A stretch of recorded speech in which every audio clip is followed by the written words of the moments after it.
Hello, Dr. Drysdale, and anyone who might be watching this video right now. My name is Brett Shadina, and for my sports psychology class, I decided to read Mind's Gym, An Athlete's Guide to Inner Excellence by Gary Mack, and give a review on it. Thank you, Dr. Drysdale, for recommending this book. It was a really easy read, for you readers who are trying to maybe study how they can improve their mental game in regards to performing in a sport or activity. I definitely recommend the book. As an athlete myself, I've always kind of suffered from a lack of confidence in myself, just kind of like reading in situations and game time moments and kind of becoming overstimulated, like just getting in my head too much. Reading this book has already taught me a couple lessons I've used when playing sports with friends, working out, stuff like that, that's improved my overall performance in whatever I'm engaging in. So, yeah, I definitely recommend this book to anyone who's looking to improve their mental game. To give a brief summary of the book, Gary Mack, he's a sports counselor. He worked with some professional franchises over the course of about 20 years. He worked with the Arizona Cardinals in the National Football League and the Chicago Cubs of the MLB, to name just a few organizations he was a part of. And he worked with athletes that were suffering from deficits in their mental game, whether that be overstimulation when in game time situations, maybe kind of just like reading into the situation. Maybe a pitcher on the mound might be kind of like, his mind's just kind of going all over the place. He doesn't know like what to do. He's focusing on the wrong things, and it's led to deterioration in their performance. He works with them and just kind of teaches them mental strategies as how to improve their game. He's talked to several generational talents: Tiger Woods, Ken Griffey Jr., he's quoted Vince Lombardi, just greats in their respective sports that were able to master their mental game, and it helped transcend them into generational talents. To list a few of the main lessons that Gary Mack talks about, he talks about the importance of just recognizing the importance of mental skill, and how failing to prepare for situations where mental strength is needed. Maybe you're a baseball player, you're a pitcher on the mound, you got 2 outs, bases loaded, full count. How to really just keep yourself calm and not succumb to pressure, kind of just focusing on the right things. Don't focus on things you don't want to do. Focus on things you do want to do. If you're a pitcher, I'm going to keep referencing pitcher because I feel like that's the easiest and most stressful situation to talk about. Don't focus on throwing a ball or throwing the wrong type of pitch, because often in sports, when you focus on the wrong things and things you don't want to do, it's kind of like a self-fulfilling prophecy. If you keep focusing on the things you don't want to do, you're going to end up doing it. So, Gary Mack just talks about a lot of ways that these talents have, Ken Griffey Jr., Michael Phelps, Tiger Woods, have mastered their mental game and how it's translated into their overall performance. 2 take-home messages from the book, things that I really just related to on a personal level, and I feel like a lot of athletes might also relate to. Number 1 is just knowing that fear lives in the future. When I was a younger athlete, I played on teams where there were a lot of coaches' kids, and the coaches kind of prioritized who they wanted to play, and I was one of those kids that didn't get picked. So, I often just was like fearful when I was actually put in maybe the starting rotation. I played lacrosse in high school, so maybe when I was starting, to start the game, just living in failure. Failure lives in the future. It doesn't live in the present. Gary Mack talks about the importance of just living in the present, in the here and now. Don't think about what's happening at the end of the game in the third quarter if you're in the first quarter. Focus on your game right now.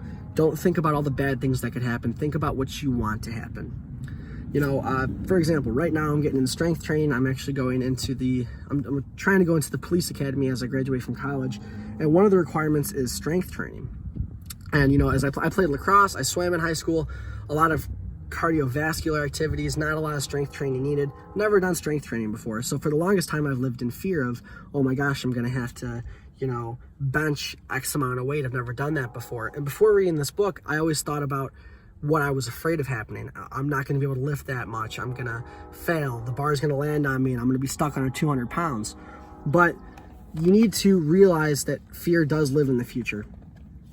And, you just need to focus on what you want to happen. Envision yourself doing things you want to do. I'm slowly going to build up. Maybe you're lifting weight. I'm slowly going to lift up weight. You're trying to get some more speed on your pitch.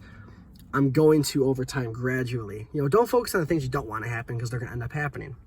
And the second take-home message, which is the main theme of the book, is just recognizing mental skill. realizing that there are thousands of athletes that suffer from, a lack of confidence in themselves. Staying confident in yourself, staying true to the moment, just, envisioning yourself doing great things, because, it's like speaking into existence. If you speak into existence that you're going to be a great athlete, it's going to happen. The good things are going to come your way. Just staying confident and staying true to yourself is the most important thing you can do as an athlete. You can throw as many pitches as you want. You can shoot a puck as many times as you want into a net. But if you haven't, your biggest enemy is yourself. If you haven't conquered the hurdles of doubt in yourself, a fear of failure, you're not going to become a great athlete like the greats that you see on TV every day. 3 of my favorite quotes from the book, I have them pulled up right here. Number 1, be the dream. Like I was just saying, envision yourself doing great things. Envision yourself becoming the athlete you want to become, the person you want to become. Don't let it just be a dream. Work towards it every day. Do the hard work. Do the dirty work. The stuff that's going to make you sweat. It's going to make your muscles burn. It's going to make you want to just stop. Keep pushing and work to be the person that you want to be. You are your own hero. That's the most important thing, I think, of this book. You are what you want to be. Are you what you want to be right now, or do you think you have the potential to become the person that you envision yourself wanting to become? Number 2, the harder you work, the harder it is to surrender, by Vince Lombardi. Vince Lombardi is one of my favorite coaches in history. I'm a big Green Bay Packers fan, so obviously I love Vince Lombardi, but he had some of the best quotes. And the harder you work, the harder it is to surrender. And this is something I relate to going to the gym. When I first started going to the gym, like 2 years ago, I would do the bare minimum, and I would just kind of walk away, and I wasn't really happy with myself. I was like, oh my gosh, I'm just not doing as much as I can. I've been working as hard as I can every day I go into the gym. Every time I play sports with my friends, I try as hard as I can, and knowing that I've tried as hard as I can makes it so much harder to just stop and fail. Like, oh, I'm not doing a lot. I'm not doing as much as I can in the gym. I'm not running as long as I can in the gym. Really just pushing yourself and not giving up is one of the best things you can do for yourself. And if you keep doing that and you keep pushing and you don't surrender to, oh my gosh, I'm tired, I just want to give up. When you keep pushing, that's when you can reach the next level as an individual. And number 3, winning isn't everything. Another Vince Lombardi quote, winning isn't everything, but the desire to win is. Something that this book talks about that I, just now realized is, in America, we emphasize winning, getting that gold medal, first place, first or worst. It's not all about winning. It's about knowing that you tried as hard as you could at the end of the day. And knowing that you left it all on the field, or you left it all in the gym.